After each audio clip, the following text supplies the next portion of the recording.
Saudaraku sebangsa dan setanah air, hari ini Selasa 20 Juni 2023 ada berita yang sangat mengejutkan, yakni Ketua DPD Demokrat Kepri dan loyalis mundur ramai-ramai dari Partai Demokrat. Ada apa dengan Partai Demokrat? Kok sampai Ketua DPD Demokrat Kepri dan loyalisnya mundur beramai-ramai? Koalisi perubahan semakin hari semakin hancur. Beberapa waktu yang lalu kita pun mendengar bersama-sama, kita pun menyaksikan bersama-sama di mana Partai Nasdem di Kabupaten Indramayu beramai-ramai mengundurkan diri. Ada 120.000 orang lebih. Dan hari ini kita dikejutkan lagi dari koalisi perubahan juga, yakni Ketua DPD Demokrat Kepri dan loyalis mundur beramai-ramai dari Partai Demokrat. Kok koalisi perubahan ini semakin hari semakin anjlok? Kasihan ya, bagaimana dengan nasib Anies Baswedan nanti? Tapi untuk lebih jelasnya, mari kita simak bersama-sama cuplikan-cuplikan video yang akan saya sajikan kepada saudara sekalian. Mari kita nyimak bersama-sama. Siap, Ketua.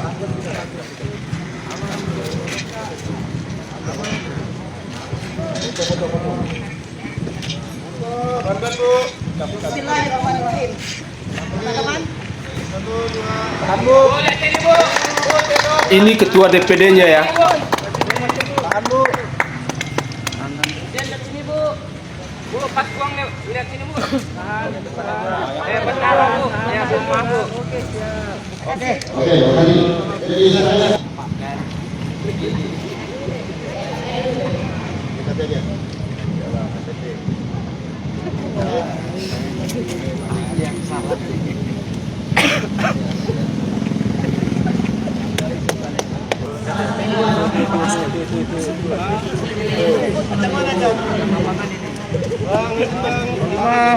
Bang lima.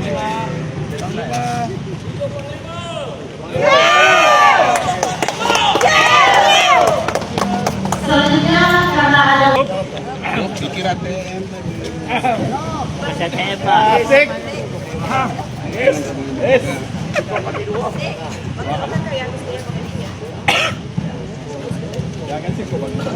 Kasihan nasib Partai Demokrat ini ya.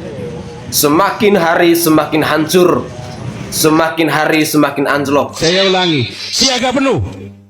Jangan mau dipecah oleh siapapun juga. Jangan menganggap sepele pernyataan ini. Selanjutnya, saya menghimbau kepada tokoh-tokoh agama, baik Hindu, Buddha, Kristen, Katolik, Islam, yaitu para pandita, biksu, pendeta, pastor, ulama, habaib, masyayikh, kiai, ustadz. Mari sama-sama satukan umat antar agama masing-masing dan intern agama masing-masing. Hilangkan perbedaan. Jangan bicara perbedaan, bicarakan persamaan. Karena bangsa ini tidak sedang baik-baik saja. Saya ulangi, bangsa ini tidak dalam keadaan baik-baik saja. Para pandita tadi, biksu semuanya, kemudian pendeta, pastor, para ulama, umatnya jadikan satu. Ingat, di negara ini adalah negara Pancasila yang berketuhanan yang Maha Esa. Semua agama sama derajatnya berdasarkan konstitusi yang ada. Bersatulah, dan bersatulah dengan TNI bersama-sama untuk jaga negara ini. Dan para generasi muda, mahasiswa, pelajar, dan profesi lainnya, bangkit kau bangkit. Kau adalah tulang punggung bangsa ini, dan kau adalah pewaris negeri ini.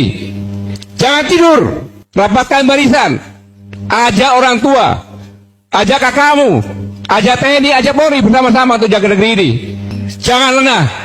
Dan saya dan purnawirawan lainnya, hanya karena umur saya tidak lagi ada di institusi TNI, baik darat, laut, dan udara. Tetapi jangan ragukan kami. Saya ulangi, jangan ragukan kami. Jangan ragukan semangat juang para purnawirawan. Kami tetap mempunyai semangat juang yang tidak pernah luntur.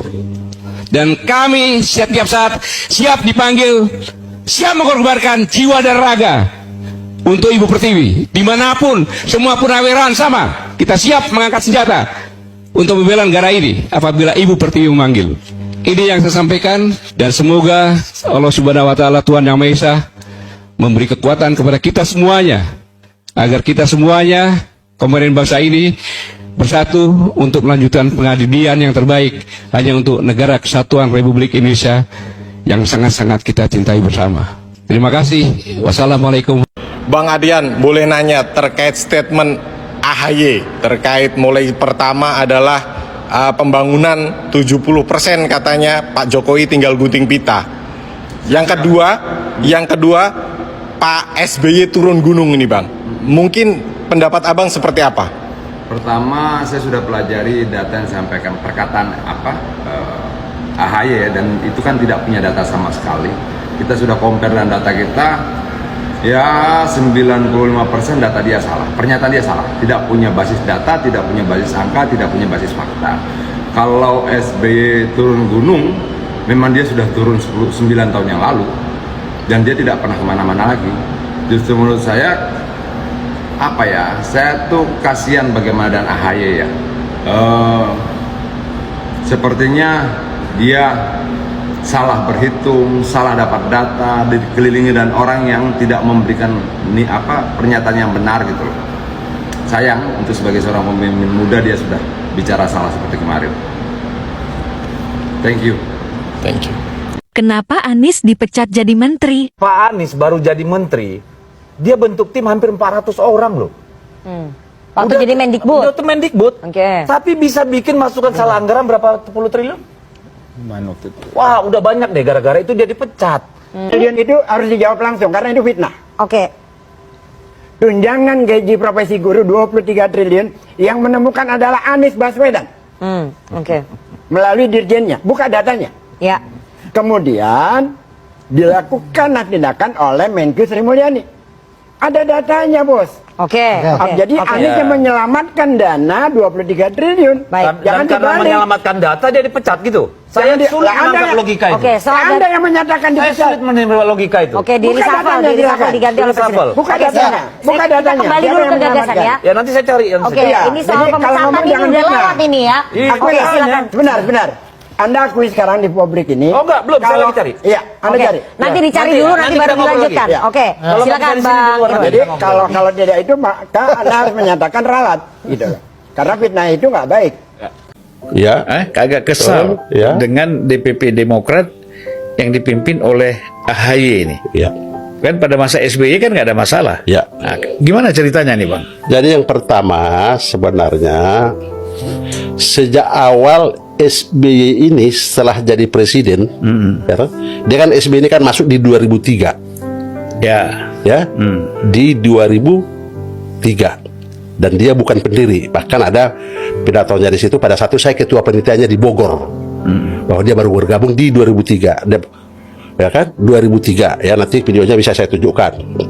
Yang ketiga, barulah dia setelah lolos verifikasi KPU Demokrat di 2003, saya waktu juga ketua penelitian di Kinasi, barulah dia bergabung. Bergabunglah dia di situ. Izinkan saya sebagai salah satu anggota keluarga besar Partai Demokrat adalah bagaimana proses Partai Demokrat ini lahir. Meskipun setelah berdiri secara formal, saya tidak berada di dalamnya. Nah, setelah dia jadi presiden, Kongres pertama dia mencalonkan ketua umum orang yang bisa manut atau menjilat kepada dia, Kartono waktu itu. Itu pun kalah. Yang menang adalah Hadi Utomo. Loh, Adi Utomo, Iparnya. Adi Utomo ini kan ada Ibu Ani kan? Iya, Oh, jadi ada ipar. SBY waktu Istri- itu malah tidak mendukung Pak Hadi Utomo. Bukan, nggak mendukung Hartono waktu itu, karena Hadi Utomo ini kan orangnya tegas. Ya, sementara dia nggak bisa mengendalikan Hadi Utomo. Pokoknya orang yang bisa dikendalikan baru kalah. Baru Kongres yang kedua. Dia semua menteri, semua pejabat zaman itu kan masih presiden tahun 2020 waktu Anas ya, 2010 ya. 2010 ya, Kongres kedua 2010 di Bandung. Calonnya SBY itu Andi Malarangeng. Siapa Andi Malarangeng? Dari masih partai yang dia lolos PDK, dia sekjennya waktu itu. Ya, cuma karena dia penjilat ya tuh, kan itu memenuhi syarat pun baru persyaratan aja nggak lolos. Padahal menteri semua turun tangan, semua resources diturunkan, nggak laku. Persyaratannya nggak laku. Waktu itu misal 125 suara, dia tidak sampai 100. Anas terpilih. Itu geber tuh. Partai Demokrat begitu Anas jadi ketua umum, paling Demokrat itu 34%. Wah, semua berita dunia. Ya, karena sesuatu hal, proses hukum dan terus terang saja, ini pun dulu kan sesuatu yang tidak elok. Waktu itu SBY di luar negeri. Masa seorang presiden, bahkan dia adalah sebagai pembina Demokrat, Anas ketua umum dari luar negeri, dibilang tolong KPK supaya status Anas diperjelas. Itu kan ada itu. Di luar negeri ya kan? Kan aneh, ya toh? Sehingga sebelum Anas tersangka, dia bentuklah presidium. Ya. Itulah yang saya katakan, dialah pembegal partai sebenarnya. Belum ada azas praduga tak bersalah dong. Ya toh? Waktu itu hanya dikumpulkan di Cikeas, gitu loh. Nah, dia telepon saya waktu itu, ya, supaya saya tidak boleh bicara. Ya, itu, ya. Boleh, ini SBY, ya toh? Boleh, disumpah, ya? Mengaku nggak dia telepon saya supaya saya tidak boleh bicara. Memang kalau saya nggak ditelepon, pasti saya bicara. Aja praduga bersalah. Makanya waktu itu Anas di samping saya nendang kaki saya, tapi karena saya udah janji nggak boleh bicara, ya sudah saya nggak tahu kalau rapatnya adalah mengelirkan Anas. Padahal dia belum tersangka presidium, sehingga Anas adalah hanya sebagai wakil ketua presidium, SBY ketua presidiumnya, sehingga Anas. Tidak lama kemudian itulah Anas menjadi tersangka. Ya, kan gitu. Dia hanya melanjutkan. Kongres luar biasa pertama di 2013 di Bali. Saya pimpinan sidangnya. Pimpinan sidangnya. Dan dia bilang hanya meneruskan. Udah, oke. Aklamasilah dia selaku presiden, ketua umum kan.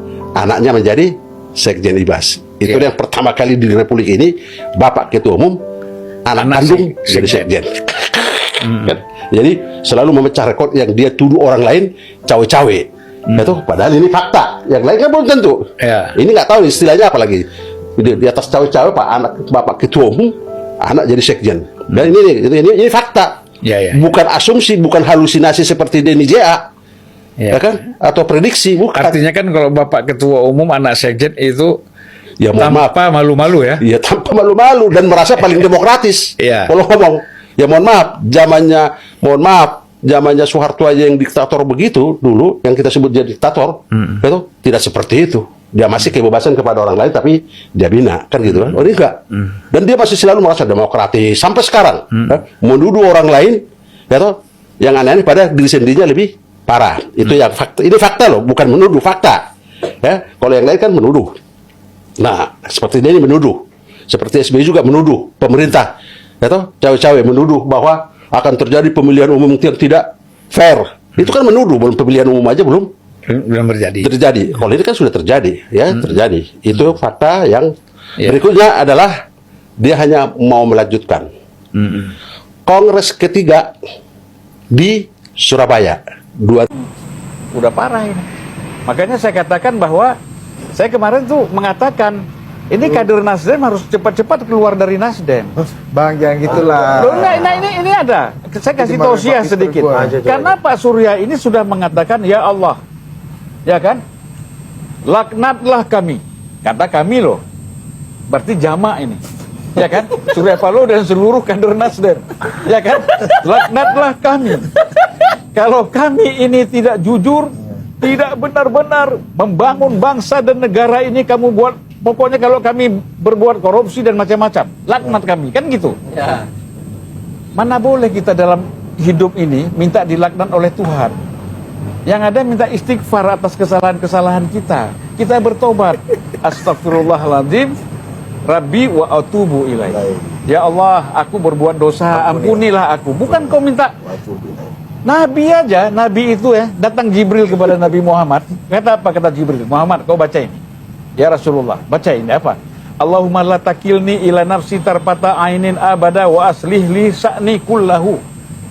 Katakan, ya Allah, janganlah engkau serahkan seluruh kemampuanku ini, seluruh persoalanku kepada kemampuanku. Sesungguhnya aku serahkan kepadamu sekecil apapun persoalan ini, seabadan sampai hari kiamat. Nabi, seluruh Nabi itu seperti itu. Tiba-tiba ada satu orang ketua umum partai minta dilaknat. Nah saya bilang, kalau kata-kata kami, jadi saya bilang, ah itu betul itu Indramayu mundur rame-rame itu. Supaya tidak kena laknat dia. Ya kan? Nah saya takut ini tadinya lingkungannya terbatas yang kena laknat itu cuma di Nasdem, bisa menjalar ke PKS dan ke Demokrat. Melebar ini laknat ini. Karena menggunakan kata-kata kami. Ini kali ini gue boleh walk out. Nah, jadi ini bahaya. Jadi kita menggunakan kata-kata itu harus hati-hati. Nah, jadi apa? Ada jalan. Tuhan itu kan maha pemaaf, maha pengampun. Ya Bang Surya bilang lagi lah. Taubat, ya. Ada taubat. Bang Surya bilang lagi. Saya mohon maaf atas apa yang saya ucapkan kemarin, minta dilaknat oleh Tuhan. Saya minta ampun dan mohon doakan saya selamat kepada publik. Itu kan lewat media sosial, lewat metro kan bisa. Nah, sehingga apa? Aman itu ke depannya karena sudah minta ampun sama Tuhan nih. Jangan sombong, ya kan? Sombong sama Tuhan bahaya. Iya. Aku bikin kau lupa diri, kata Tuhan. Oh, kau sombong sama aku. Tuhan bilang, kalau kau lupa sama aku buat kau lupa diri. Ya, ini lupa diri. Iya. So, kalau orang lupa diri kan tahu sendiri. Kalau lupa orang Tanjung, orang Madura, lupanya itu kan lupa daratan. Naik kapal, enak-enak sudah sampai daratan, dia pikir masih di kapal. Lupa daratan. Ini lupa diri, bos. Lupa diri di berhadapan sama Tuhan. Nah, jadi harus hati-hati. Nah, kita sayang sama Bang. Oke guys, Assalamualaikum warahmatullahi wabarakatuh. Salam, Om Swastiastu, Namo Buddhaya, salam kebajikan dan salam sejahtera untuk kita semua. Saudaraku sebangsa dan setanah air, para penonton kanal YouTubeku yang sangat saya hormati dan sangat saya cintai. Saya ketika berpikir, ketika menyimak video tadi, saya kok jadi kasihan ya dengan Bapak Anies Baswedan. Kok koalisi perubahan semakin hari bukan semakin bagus, semakin solid, tetapi semakin hari malah semakin hancur. Padahal baru beberapa waktu yang lalu atau beberapa minggu yang lalu kita mendengar bersama-sama, kita melihat bersama-sama bagaimana ada 120.000 orang lebih kader Partai Nasdem di Kabupaten Indramayu mengundurkan diri. Namun yang mengejutkan lagi hari ini 20 Juni 2023 kader Partai Demokrat beramai-ramai juga mengundurkan diri. Apakah ini kesalahan terletak pada ketua umumnya masing-masing, yaitu Surya Paloh dan AHY? Ataukah semua berawal karena Surya Paloh mendeklarasikan Anies Baswedan sehingga publik pun menilai bahwa semua ini gara-gara Anies Baswedan, sehingga kader Nasdem beramai-ramai mengundurkan diri, begitupun kader Partai Demokrat beramai-ramai mengundurkan diri. Sekali lagi saya merasa kasihan dengan Bapak Anies Baswedan. Saya merasa kasihan dengan koalisi perubahan. Apakah isu yang beredar selama ini bahwa pada akhirnya koalisi perubahan itu akan dengan sendirinya bubar? Apakah akan menjadi kenyataan? Sedih ya ketika kita mendengar berita-berita seperti ini. Tentu orang-orang yang saat ini benci dengan Partai Demokrat, benci dengan Partai Nasdem, benci dengan Partai PKS, ketika mendengar berita ini tentu merasa bahagia. Mereka pasti akan merasa tertawa. Tertawa karena memang pada akhirnya koalisi perubahan akan berubah ke hal-hal yang buruk, ke hal-hal yang akan hancur. Saudaraku sebangsa dan setanah air, cuplikan-cuplikan video tadi Saya berharap bahwa bisa memberi dampak positif kepada kita semua. Informasi-informasi tadi semoga bisa menambah wawasan kita, khususnya dalam dunia politik di bangsa dan negara ini. Tentu ada banyak perubahan yang dilakukan oleh koalisi perubahan. Perubahan-perubahan ini bukan semakin membaik, tetapi akhir-akhir ini perubahan yang dilakukan oleh koalisi perubahan semakin hancur. Sehingga saya pun berkeyakinan bahwa pada akhirnya Anies Baswedan pun pasti akan hancur, karena koalisinya sudah tidak solid, koalisinya sudah tidak baik-baik saja. Bagaimana kita mendengar cuplikan-cuplikan video tadi? Semua kebohongan-kebohongan dibongkar semua. Ini sangat miris. Sehingga apa yang bisa kita harapkan dari koalisi perubahan? Apa yang bisa kita harapkan dari seorang Anies Baswedan? Apa yang bisa kita harapkan dari seorang Surya Paloh? Seorang Agus Harimurti Yudhoyono? Belum apa-apa, semuanya sudah hancur.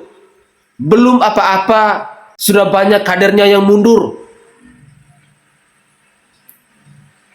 Saudara, mungkin itu saja tanggapan singkat saya. Semoga saja cuplikan-cuplikan video tadi dapat bermanfaat bagi kita semua dan dapat memberi nilai positif, dapat menambah pengetahuan dan wawasan kita dalam dunia politik di tanah air ini. Saya Sainai dari Provinsi Nusa Tenggara Timur. Saatnya kita yang rakyat jelata harus berani untuk bersuara. Salam hormat, salam NKRI.